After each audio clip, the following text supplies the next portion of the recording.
Halo teman-teman semuanya, selamat datang kembali di channel kami yang membahas kisah kriminal yang benar-benar terjadi di negeri ini, yang kami rangkum menjadi sebuah alur cerita. Di dalam kisah kali ini, kami akan membahas sebuah tragedi yang terjadi pada seorang gadis muda perantau asal Tanah Toraja. Cerita tentang seorang wanita yang berusia 25 tahun yang bekerja keras di tanah rantau demi masa depan yang lebih baik.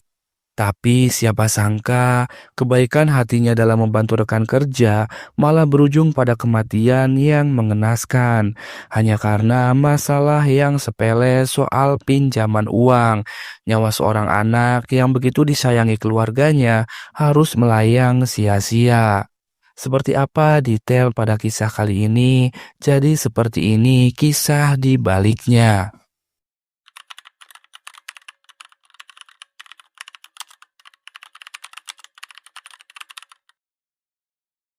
Agnes Retni Anggraini. Itu mungkin terdengar asing buat sebagian dari kalian, tapi bagi keluarga di Tanah Toraja, Sulawesi Selatan, nama itu adalah segalanya.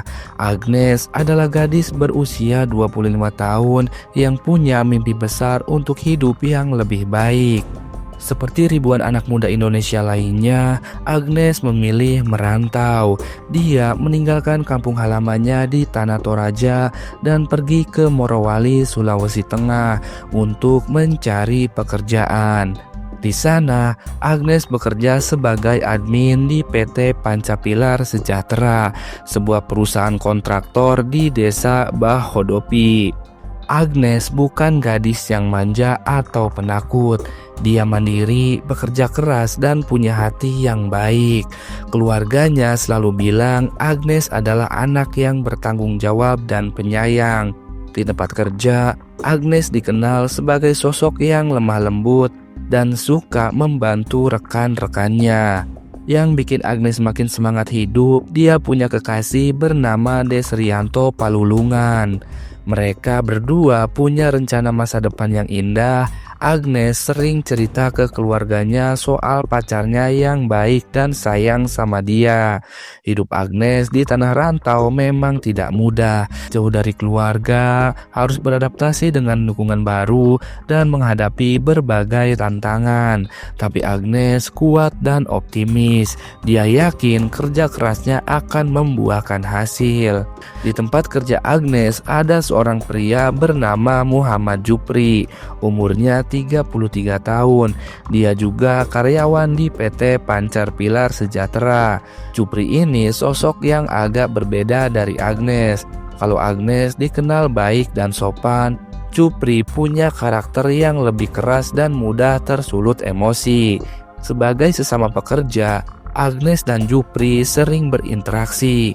Agnes dengan sifatnya yang baik hati selalu berusaha menjaga hubungan yang harmonis dengan semua rekan kerja, termasuk Jupri. Yang jadi masalah, Jupri ini punya kebiasaan yang kurang baik. Dia sering pinjam uang ke rekan-rekan kerjanya, termasuk ke Agnes. Dan sayangnya, Jupri bukan tipe orang yang bisa dipercaya soal janji-janji pengembalian utang. Agnes yang punya hati baik sering meminjamkan uang ke Jupri kalau dia minta tolong. Agnes percaya bahwa sesama pekerja harus saling bantu. Tapi lama-lama Agnes mulai sadar kalau Jupri ini tidak bisa diandalkan soal janji. Sabtu pagi 13 Mei 2023, hari yang seharusnya jadi hari biasa buat Agnes, malah jadi hari terakhir dalam hidupnya. Pagi itu, Agnes berencana pergi ke kantor untuk urusan penting. Sekitar jam 9.30 Wita, Desrianto, pacar Agnes, mengantarkan Agnes ke mes karyawan PT Pancapilar Sejahtera. Agnes bilang ke pacarnya, dia mau ketemu sama rekan kerja untuk ngasih uang. Mungkin uang itu buat bayar utang atau bantu-bantu rekan kerja yang lagi kesulitan. Aku gak akan lama kok, tunggu aja di sini, kata Agnes ke Desrianto sambil turun dari kendaraannya. Desrianto cuma bisa senyum dan bilang, iya hati-hati ya. Siapa yang tahu kalau itu adalah kata-kata terakhir mereka berdua. Agnes masuk ke mes karyawan dengan langkah ringan. Dia gak tahu kalau bahaya lagi menunggunya di sana. Di mes itu ada Juprianto yang lagi menunggu.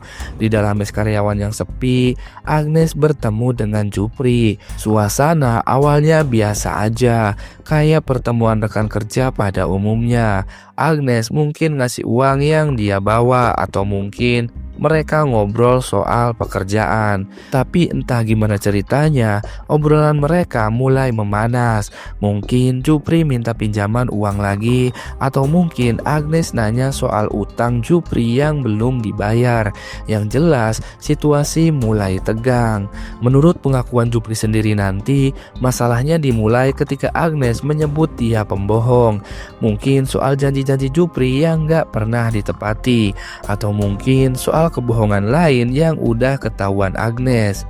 Jupri yang gak terima disebut pembohong langsung naik pitam. Emosinya meledak, dia marah besar ke Agnes yang cuma bilang kenyataan apa adanya.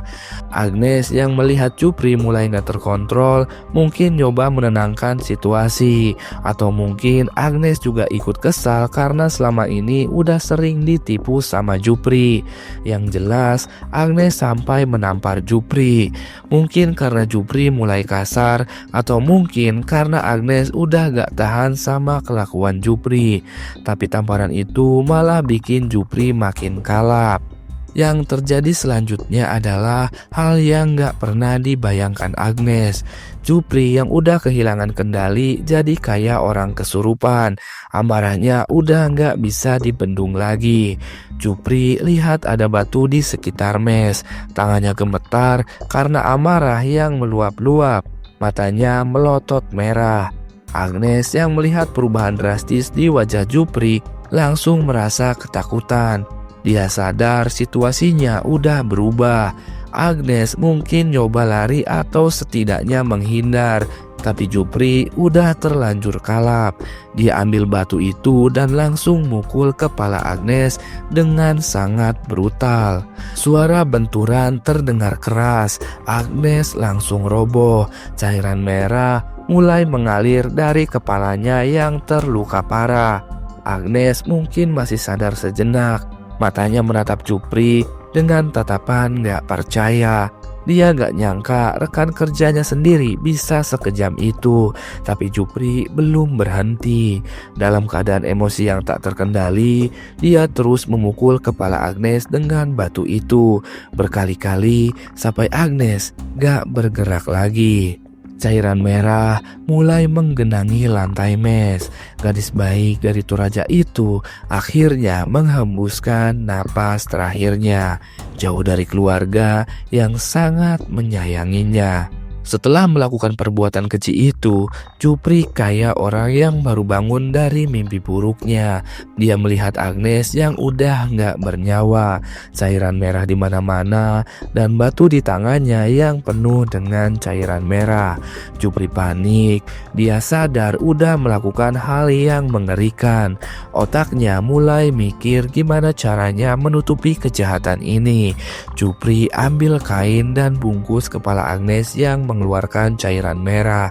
Mungkin dia berharap kalau Agnes dibungkus gitu, cairan merah gak akan kemana-mana dan gak akan cepat ketahuan. Setelah itu, Jupri ambil tas dan ponsel Agnes. Mungkin dia pikir barang-barang itu bisa jadi petunjuk kalau dibiarkan di TKP. Atau mungkin dia mau bikin seolah-olah kasus ini seperti kasus perampokan. Tapi setelah ambil barang-barang itu, Jupri malah membuangnya ke dalam sungai. Dia nggak ambil apa-apa. Yang berarti ini bukan kasus perampokan. Ini murni pengeksekusian karena emosi yang nggak terkontrol. Jupri kemudian pergi dari TKP, meninggalkan Agnes dalam keadaan yang mengenaskan. Sementara itu, di luar mes, Desrianto masih menunggu Agnes. Awalnya dia biasa aja, mikir mungkin Agnes lagi ngobrol panjang sama rekan kerjanya. Tapi lama-lama Desrianto mulai khawatir. Agnes udah terlalu lama di dalam. Biasanya kalau cuma ngasih uang atau sekedar ngobrol gak akan selama ini. Desrianto coba telepon Agnes, tapi ponselnya malah gak aktif. Aneh, soalnya biasanya Agnes selalu angkat telepon darinya. Kekhawatiran Desrianto makin membesar. Ada firasat buruk yang mulai menggerogoti hatinya. Desrianto akhirnya memutuskan untuk masuk ke mes dan mencari Agnes. Dia nggak bisa diam aja terus menunggu di luar. Ketika Desrianto masuk mes, pemandangan yang dia lihat langsung bikin dia shock berat. Agnes tergeletak di lantai dengan kepala terbungkus kain yang berlumur cairan merah. Cairan merah itu udah mengalir di mana-mana. "Agnes, Agnes!" teriak Desrianto sambil berlutut di samping kekasih hatinya. Tapi Agnes udah nggak bisa jawab lagi. Tubuhnya udah dingin dan kaku. Desrianto nggak percaya sama apa yang dia lihat. Gadis yang tadi pagi masih senyum dan ngomong sama dia, sekarang udah jadi mayat yang mengenaskan. Desrianto langsung telepon polisi dan keluarga Agnes. Suaranya gemetar, dia susah ngomong karena shock yang luar biasa. Gak lama kemudian, polisi dan petugas medis datang ke TKP. Mereka juga kaget melihat kondisi Agnes yang begitu mengenaskan. Polisi langsung melakukan olah TKP. Mereka cari petunjuk-petunjuk yang bisa membantu mengungkap siapa pelaku pengeksekusian ini. Dari pemeriksaan awal, polisi curiga ini bukan kasus perampokan. Gak ada tanda-tanda pertarungan yang berarti, dan cara Agnes dieksekusi terlihat kayak aksi emosional, bukan terencana. Polisi mulai bertanya kepada Desrianto dan beberapa rekan kerja Agnes. Mereka cari tahu siapa aja yang punya masalah sama Agnes, atau siapa yang terakhir ketemu sama Agnes. Nama Jupri mulai muncul dalam penyelidikan. Beberapa rekan kerja bilang kalau Jupri punya utang sama Agnes dan mereka sering gak akur soal itu. Sementara polisi memulai penyelidikan, Jupri mencoba hidup normal seolah-olah gak terjadi apa-apa. Dia datang kerja seperti biasa, ngobrol sama rekan kerja lain, dan pura-pura kaget waktu dengar berita Agnes meninggal. Waduh, gimana bisa Agnes meninggal? Kata Jupri sambil pura-pura prihatin. Tapi akting Jupri nggak bertahan lama. Polisi udah mulai curiga sama dia. Pertanyaan-pertanyaan polisi makin mengarah ke Jupri. Jupri yang mulai merasa terdesak akhirnya memutuskan untuk kabur. Dia tinggalkan tempat kerja dan sembunyi di berbagai tempat. Tapi pelarian Jupri gak berlangsung lama. Polisi Morowali bekerja cepat dan profesional. Mereka terus kejar jejak Jupri sampai ketemu. Minggu malam 14 Mei 2023, sehari setelah pengeksekusian, polisi berhasil nemuin Jupri. Dia lagi duduk santai di sebuah warung kopi di Morowali, seolah-olah gak ada beban apa-apa. Tapi ketika polisi datang dan sebut namanya, muka Jupri langsung pucat. Dia tahu waktunya udah habis. Jupri, Anda ditangkap atas tuduhan pengeksekusian Agnes Retni Anggraini, kata polisi dengan tegas. Jupri gak bisa berkata apa-apa. Dia cuma pasrah dibawa ke kantor polisi. Di kantor polisi, awalnya Jupri masih nyoba bohong. Dia bilang gak tahu apa-apa soal kematian Agnes. Dia cuma rekan kerja biasa, gak ada masalah apa-apa. Tapi polisi punya bukti-bukti yang sangat kuat. Mereka tahu Jupri terakhir ketemu sama Agnes. Mereka juga tahu soal masalah utang piutang antara Jupri dan Agnes. Setelah ditekan terus sama polisi, Jupri akhirnya gak kuat lagi. Dia mengaku telah mengeksekusi Agnes. "Iya, saya yang mengeksekusi Agnes," kata Jupri dengan suara lemah. Polisi langsung catat pengakuan Jupri. Mereka juga tanya motif pengeksekusian yang sebenarnya. Jupri cerita kalau dia emosi karena Agnes nyebut dia pembohong. Dia nggak terima dihina kayak gitu. Apalagi Agnes sampai menampar dia. "Saya nggak bisa kontrol emosi, Pak. Saya ambil batu dan pukul kepala Agnes sampai dia nggak bergerak lagi," kata Jupri sambil menunduk. Pengakuan Jupri bikin polisi dan semua orang yang dengar jadi geram. Gimana bisa nyawa seorang gadis baik hati harus melayang cuma gara-gara masalah sepele kayak gitu. Berita soal pengeksekusian Agnes langsung tersebar ke masyarakat Morowali. Orang-orang langsung marah besar sama Jupri. Gimana nggak marah? Agnes itu gadis baik hati yang nggak pernah nyakitin siapa-siapa. Kemarahan masyarakat sampai memuncak. Mereka datang ke mes karyawan tempat Agnes dieksekusi. Mes itu akhirnya dibakar massa karena amarah yang meluap-luap. Polisi harus kerja keras buat menangani situasi. Mereka juga harus jaga Jupri dari amukan massa yang pengen main hakim sendiri. Sementara itu, jenazah Agnes disiapkan untuk dipulangkan ke kampung halaman di Tanah Toraja. Keluarga Agnes yang dengar berita kematian anaknya langsung shock berat. Orang tua Agnes nggak percaya kalau anak mereka yang baik dan sayang sama keluarga bisa meninggal dengan cara yang begitu tragis. Mereka menyesal kenapa tidak melarang Agnes merantau ke Morowali. Jenazah Agnes akhirnya tiba di Tanah Toraja pada Senin 15 Mei 2023. Ribuan orang termasuk keluarga, teman, dan mahasiswa datang untuk mengantar Agnes ke peristirahatan terakhir. Pemakaman Agnes jadi momen yang sangat menyedihkan. Tangisan keluarga dan teman-teman gak berhenti. Mereka gak bisa terima kalau Agnes harus pergi dengan cara yang begitu tragis. Jupri sekarang menghadapi proses hukum atas perbuatan kejinya. Dia didakwa dengan pasal 338 dan 35 KUHP tentang pengeksekusian dan penganiayaan. Polres Morowali juga memastikan kalau dalam kasus ini gak ada kekerasan seksual. Agnes cuma dieksekusi karena emosi Jupri yang gak terkendali. Kapolres Morowali AKBP Supriyanto bilang kalau Jupri terancam hukuman 15 tahun penjara. Tapi buat keluarga Agnes, hukuman seberat apapun gak akan bisa mengembalikan anak mereka kembali. Kasus Agnes Retni Anggraini bikin kita semua sedih dan marah. Gimana bisa nyawa seorang gadis baik hati harus hilang cuma gara-gara masalah sepele soal utang piutang. Ada beberapa pelajaran penting yang bisa kita ambil dari tragedi ini. Pertama, hati-hati dalam meminjamkan uang ke orang lain. Kalau memang mau pinjemin, siap-siap kalau uangnya nggak balik lagi.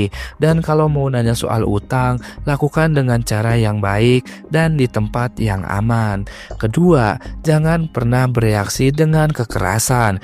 Meskipun kita merasa dihina atau disakiti, gak ada masalah apapun yang pantas diselesaikan dengan kekerasan, apalagi sampai mengambil nyawa orang. Ketiga, buat yang merantau, selalu berhati-hati dengan orang-orang di sekitar.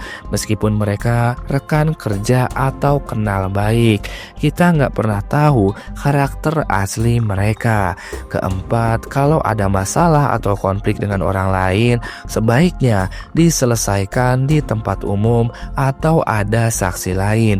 Jangan pernah bertemu sendirian dengan orang yang kita tahu punya masalah sama kita. Buat teman-teman yang juga merantau seperti Agnes, selalu jaga diri kalian. Merantau memang gak mudah, tapi keselamatan harus jadi prioritas utama. Kalau ada rekan kerja atau teman yang kelakuannya mencurigakan atau agresif, jauhi mereka. Gak usah coba-coba baik sama orang yang karakternya jelek. Dan yang paling penting, selalu jaga komunikasi sama keluarga di rumah. Ceritain kalau ada masalah atau orang yang bikin kalian gak nyaman. Buat orang tua yang punya anak merantau, selalu ingatkan anak-anak kalian untuk berhati-hati. Jangan cuma mikir soal kerja dan uang, tapi juga soal keselamatan. Kalau bisa, sesekali besuk anak kalian di tempat kerja. Kenal sama rekan-rekan kerjanya, biar kalian tahu lingkungan kerja anak kalian seperti apa. Kematian Agnes Retni Anggraini adalah tragedi yang seharusnya gak pernah terjadi. Gadis baik dari Tanah Toraja itu cuma pengen hidup yang lebih baik dengan cara yang halal dan jujur. Tapi gara-gara satu orang yang gak bisa kontrol emosinya, mimpi dan harapan Agnes hancur begitu saja. Keluarganya kehilangan anak tersayang, pacarnya kehilangan kekasih hatinya. Semoga arwah Agnes tenang di alam sana. Semoga keluarga yang ditinggalkan diberi ketabahan dan kekuatan.